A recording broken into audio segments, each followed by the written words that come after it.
My name's Kathy Block. I'm inspired particularly to march with this banner because the murder of women, one a week, by a partner or former partner, somebody who's supposed to love them.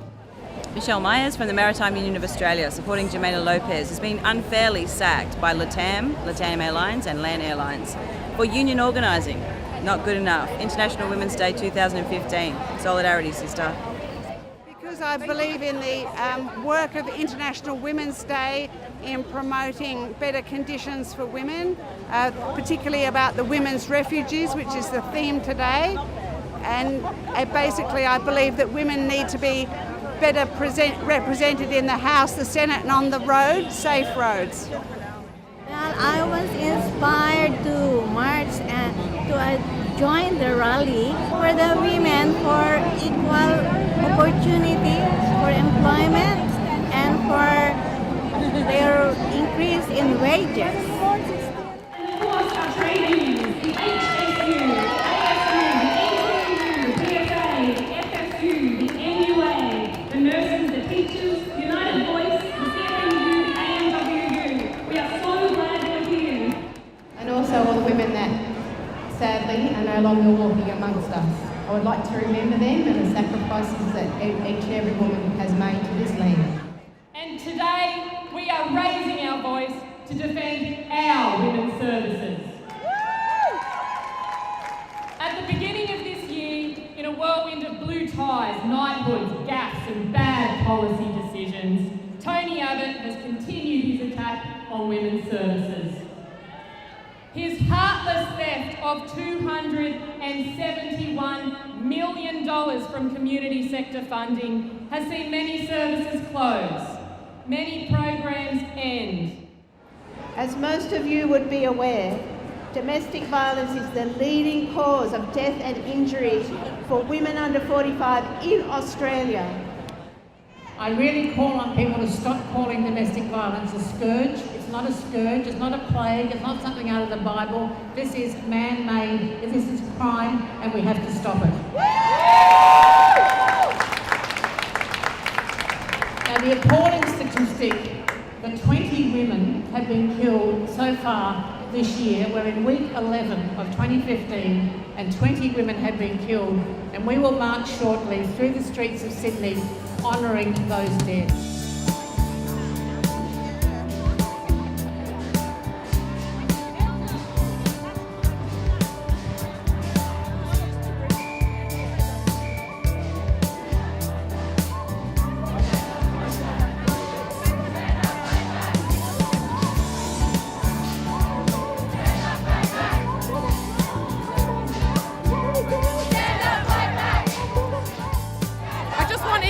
I want women-only services for young girls and women.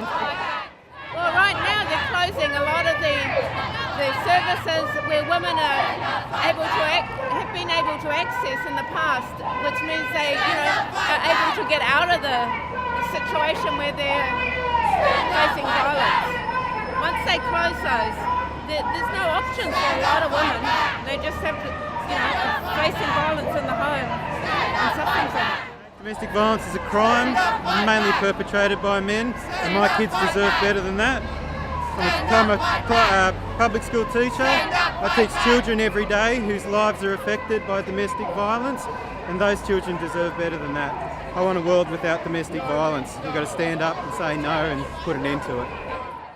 Well, I think we need to mark a lot of successful struggle that women have engaged in, but I think we also use today to reaffirm the fact that we've got a long way to go.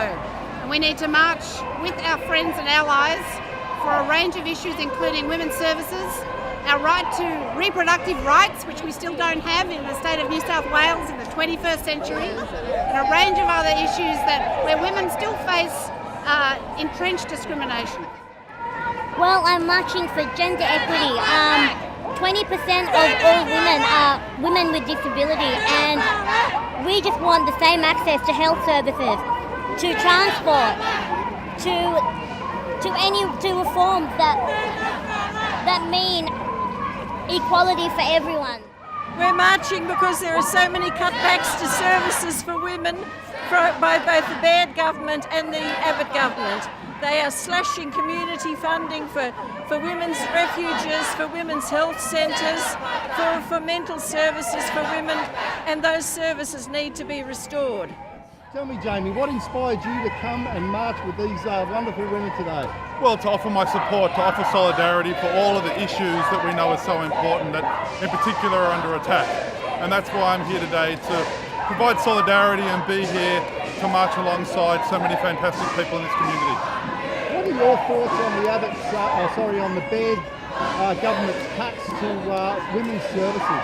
Well, I've seen it directly in my electorate with Elsie Women's Refuge, with YPR Young People's Refuge, and with Detour House. We managed to restore funding to several of those organisations, but we've seen women's specialist services be gutted by this government. And we need to be fighting to make sure that these services, specialist services run by women, for women, based on feminist principles, are restored.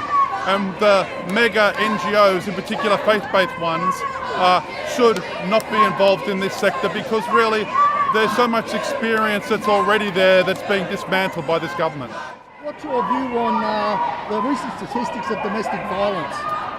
Horrible, and it doesn't help that we're closing all our women's refuges, or inevitably making it more difficult for women to get those services.